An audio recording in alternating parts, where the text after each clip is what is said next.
नमस्कार, आप देख रहे हैं मनी गुरु। मैं हूं स्वाति रायना। कई बार हम न चाहते हुए भी ऐसी मुसीबत में फंस जाते हैं जिससे बाहर निकलना बेहद मुश्किल हो जाता है। और आप और हम कभी ना कभी क्रेडिट कार्ड के डर से जरूर गुजरे होंगे। हालांकि क्रेडिट कार्ड कोई बुरी चीज नहीं होती, लेकिन हाथी तभी पालना चाहिए जब उसके खाने पीने का इंतजाम हो। तो आज हम बात करेंगे क्रेडिट कार्ड की पूरी ABCD की। हम आपको समझाने की कोशिश करेंगे कि अगर आप क्रेडिट कार्ड का इस्तेमाल सही तरीके से करना चाहते हैं तो आपको किन बातों का ध्यान रखना चाहिए। और यही समझाने के लिए इस वक्त हमारे साथ स्टूडियो में है जाने माने फाइनेंशियल प्लानर तनवीर आलम। तनवीर, आपका बहुत स्वागत है मनी गुरु में। क्रेडिट कार्ड तो ऑलमोस्ट सभी के पास आजकल होता है। अब कई लोग कहते हैं भाई ये बहुत बड़ी आफत है, ले तो लिया है लेकिन इसको अब संभाले कैसे। तो सबसे पहले बताइए कि आप मानते हैं क्रेडिट कार्ड राहत है कि आफत है? इनफैक्ट अगर सही से यूज़ करें तो ये राहत है, और सही से नहीं यूज़ करें तो ये बहुत बड़ी आफत है।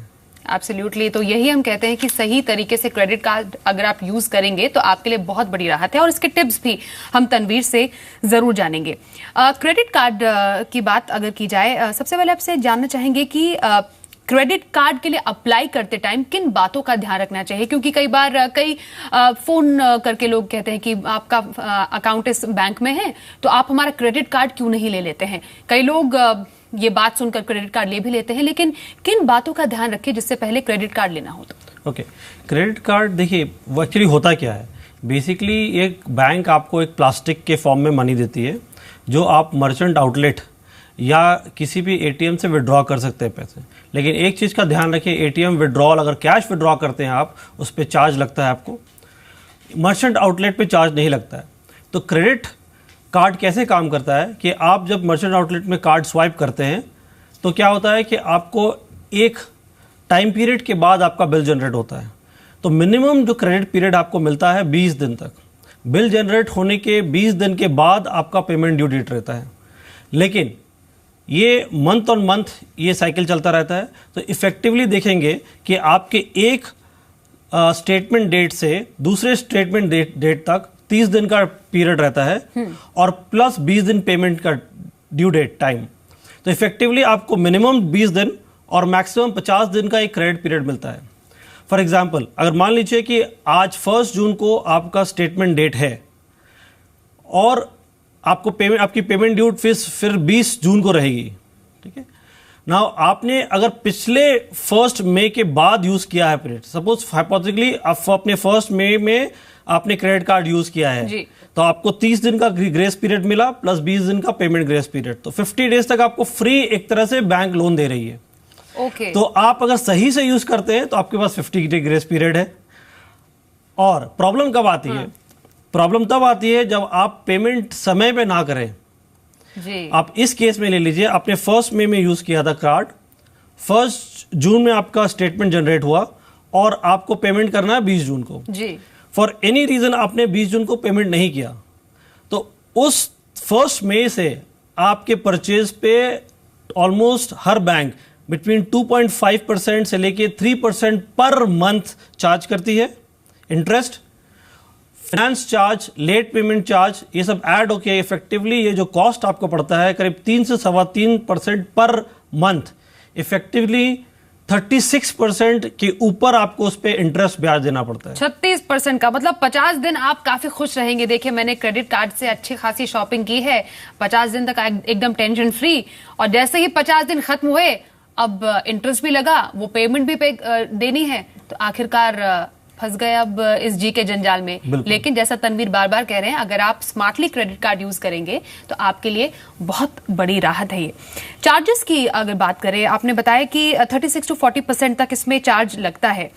अब इंटरेस्ट फ्री भी का भी कोई फंडा इसमें होता है? क्योंकि यहाँ पर सुनने को मिलता है कि इंटरेस्ट फ्री है। सुनने में ऐसा लगता है कि भाई इंटरेस्ट फ्री अगर कोई क्रेडिट कार्ड मिल जाए तो उसके क्या कहने। देखिए, एक्चुअली क्या फाइनेंस बहुत एक तरह से बैंक अभी जगलरी करती है।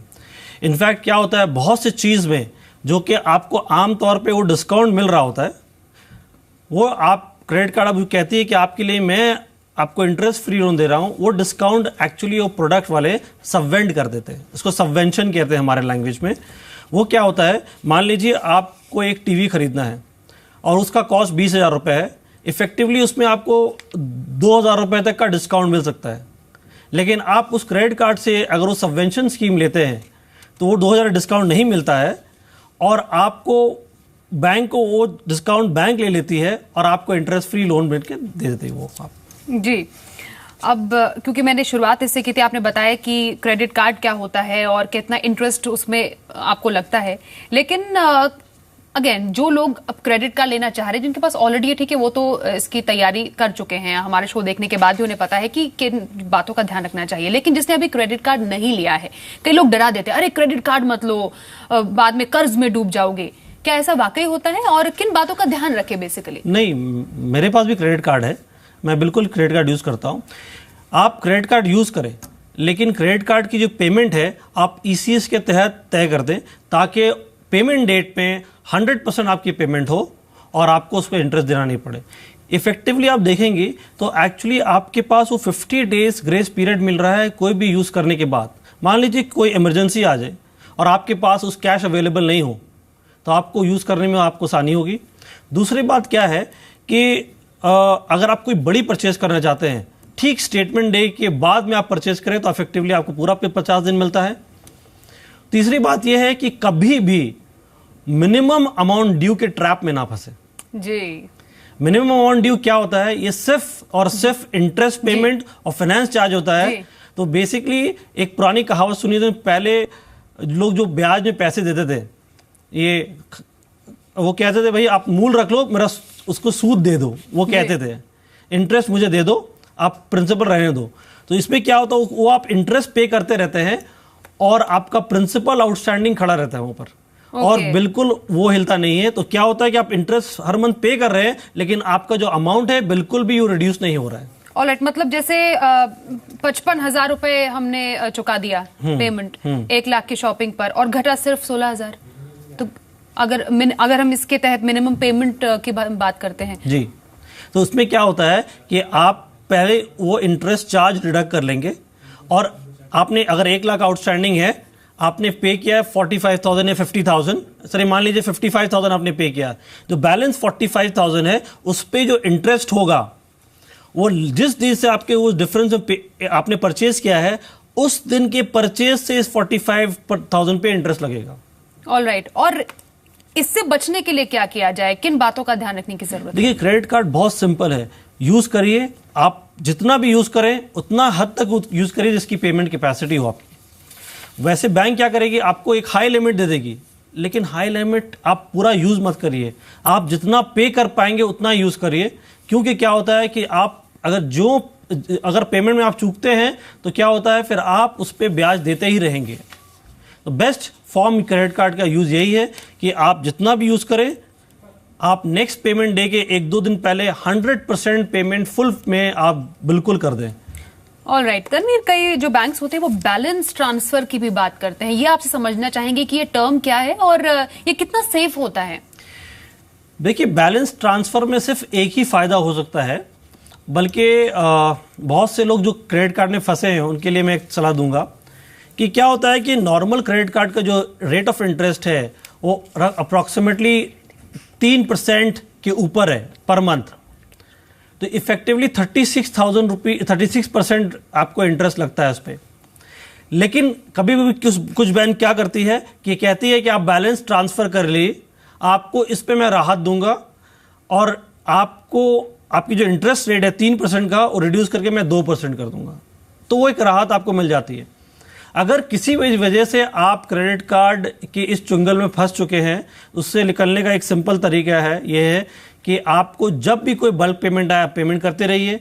अगर इन नियर फ्यूचर आपको कोई पेमेंट नहीं आता दिख रहा है तो आप एक काम करें, आप बल्कि एक पर्सनल लोन ले लें, जो कि और वो लोग लेके आप क्रेडिट कार्ड पेमेंट। हाँ, क्योंकि कई हमारे पास सवाल भी आए, मनी गुरु में ही हम कई सवाल दर्शकों को लेते थे कि उनका ये सवाल होता था क्रेडिट कार्ड का इतना ज्यादा हमारा ड्यू हो गया है, कई बार लैक्स में हो जाता है, कई लोग पेमेंट नहीं कर पाते हैं। अब उसके लिए पर्सनल लोन कैसे फायदेमंद हो सकता है, ये थोड़ा अगर आप देखिए, क्या होता है कि पर्सनल लोन जो टिपिकली आपको मिलता है आम आदमी को, उसका रेट ऑफ इंटरेस्ट जो होता है 18% से 20% के बीच में इफेक्टिवली होता है। Credit card with finance charges आपको 36 to 40% का रेट ऑफ इंटरेस्ट इफेक्टिवली पड़ता है।